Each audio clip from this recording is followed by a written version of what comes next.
نەبوونی ئاسایش و سەقامگیری لە نێو هەرێمی خۆرهەڵاتی ناوەڕاست بە تایبەتی سووریا زۆر بە خێرایی هەروە ڕوودەدات. وەک وەزیری کاروباری دەرەوەی نۆروێژ لە واشنگتۆن لە ماوەی وتارێکدا هێنایە گۆڕ کە پێشتریش لە کۆمیسیۆنی گەشەپێدانی سەر بە UN خزمەتی کردووە.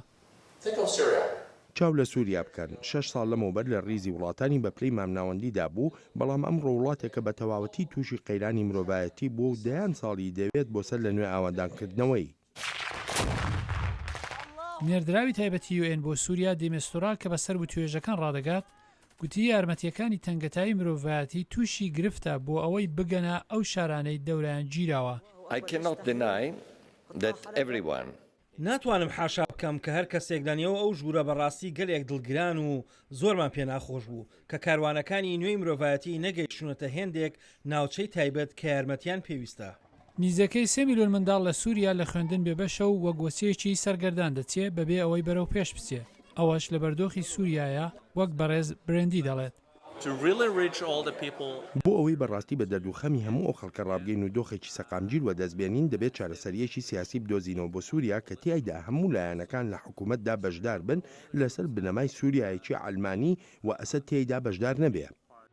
هەڵبەت ئۆپۆزیسیۆنی سووریاش پێدا دەگرێت کە سەرۆکی سووریا ناتوانێت بەشێک لە داهاتووی وڵات بێت، بەڵام دەستەی و توێژی حکوومەت کە بەشداری کۆبوونەوەی هەینی ڕابردوو بوو دەڵێت ئەوە وەک خەونێک دەچێت.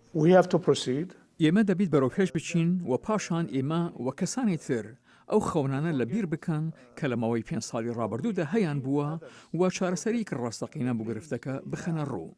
بەڵام کۆمیتەی بەرزی ئۆپۆزیسیۆن بۆ توێژ دەڵێت ئەسەد ناتوانێت هیچ ڕۆڵێکی لە حکوومەتی گواستنەوەدا هەبێت. نحن إن شاء الله تعالى نعمل. ئێمە بۆ دۆزینەوەی دەسەڵاتدارێکی دیموکراتی فرەلایەن و مەدەنی هەوڵ دەدەین کە هەموو ئەرک و مافەکان یەکسان بن. هیچ جیاوازیەک لە نێوان هاوڵاتیاندا نییە، نە لەبارەی نەتەوەپەرستی نە لەبارەی تایفی یان ئاینی. ئێمە دەبێت بەو شێوەیە لە سووریادا بژین.